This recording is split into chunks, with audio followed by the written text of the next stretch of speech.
Julien Kreis, bonjour. Bonjour. Alors vous êtes l'organisateur alsacien des Pasta Parties et vous ne faites rien pour la Saint-Valentin puisque vous avez fait la fête des 100 Valentins hier soir. Un succès? Un grand succès, 75 personnes, 75 célibataires qui n'ont pas de Valentin aujourd'hui mais qui en ont sûrement trouvé un hier soir. Une soirée sympathique avec un DJ et une grosse ambiance. Alors les Pasta Parties, c'est, on peut le dire, un moment de rencontre le dimanche soir entre célibataires. Vous vérifiez qu'ils sont célibataires? On vérifie qu'ils sont célibataires, oui, on compte sur la bonne foi des gens. Il y a toujours une ou deux personnes qui peuvent échapper, passer dans les mailles du filet, mais en général, il n'y a que des célibataires. Alors on a envie de dire que c'est un peu surprenant que ce genre de rencontre réelle fonctionne encore alors que les rencontres virtuelles et des sites qu'on ne nommera pas comme Mythique par exemple fonctionnent très bien aujourd'hui. Vous êtes concurrent? Alors, concurrent, on peut dire oui sur le papier, mais dans la réalité, non, pas vraiment, puisque c'est plus un complément, on va dire. Internet, c'est bien, mais aujourd'hui, ça a 3-4 ans, voire un peu plus. Et certaines personnes sont lassées et veulent revenir à des rencontres réelles. Et c'est là que nous, on intervient avec les Pasta Parties, qui sont vraiment des rencontres où vous passez une soirée entre futurs amis, entre futures connaissances. Et on revient à la rencontre réelle et plus la rencontre derrière un ordinateur à passer des nuits entières à chatter pour très souvent pas grand chose.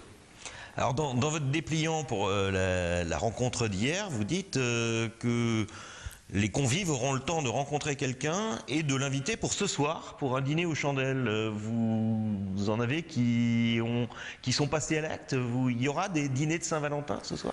Alors, est-ce qu'il y en aura? Ça, je ne peux pas vous l'affirmer. Par contre, d'après la soirée d'hier soir, il y a quelques couples qui sont formés ou qui ont commencé à se former. Donc moi, je suis très satisfait de cette soirée-là et je pense que ces personnes-là se sentiront concernées aujourd'hui.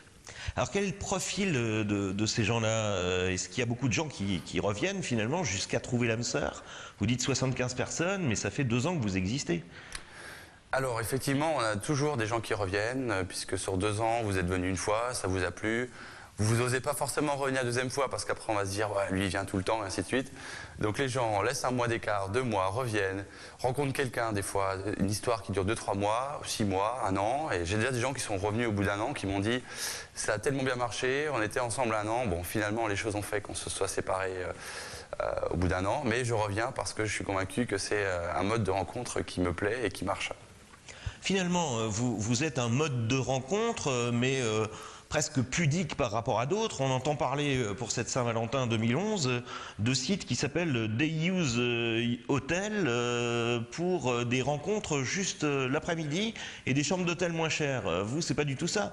Même si vous assumez que les gens, finalement, au bout de 6 mois, reviennent chez vous pour trouver quelqu'un d'autre.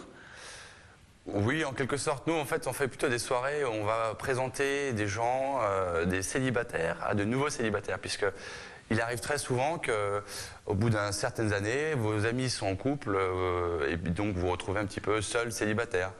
Et il est très difficile de rencontrer d'autres personnes célibataires. Donc là, le principe, c'est de dire tout le monde est célibataire, tout le monde se rencontre, devenez amis. On a énormément de gens qui deviennent déjà des amis, qui rencontrent après des amis, et en fait on recrée un cercle social, on recrée des amis autour de nous. Alors la Saint-Valentin, c'est aujourd'hui. On a l'impression que c'est une fête ringarde pour les couples et très enviée par les célibataires. Eh oui, on peut dire ça de cette manière. On va dire que le célibataire a un peu le blues, le couple se dit bon on va pas faire ça, c'est vraiment ringard comme vous dites. Mais au final c'est une fête comme une autre, comme Halloween, comme toutes ces fêtes qui animent un peu notre quotidien et puis qui sortent un peu certaines journées du mois qui les rendent un peu plus intéressantes, tout simplement. Alors est-ce que c'est un bon marché, le marché du célibataire? Il y a quand même moins de honte à l'assumer et à rechercher l'âme sœur aujourd'hui. Alors un bon marché, j'ai pas envie de dire que c'est un bon marché. Aujourd'hui il y a 14 millions de célibataires, donc je vous laisse imaginer le nombre de personnes qui aujourd'hui sont à la recherche de l'âme sœur. Nous hier soir on a réussi à rassembler 1800 personnes à travers la France, puisque les Pasta Parties c'est national, il y en avait dans 20 villes hier soir. Les gens sont en demande, quand vous êtes célibataire, vous avez envie de rencontrer du monde, vous avez envie de tenter votre chance pour rencontrer l'âme sœur. Donc nous, on propose un soir par mois dans les villes de France, une possibilité. Après, vous en avez d'autres, mais celle-là plaît beaucoup Et le succès aujourd'hui est lié en fait à ce concept-là, à cette idée de rencontrer des gens dans la convivialité. Julien Kreitz, merci. Merci.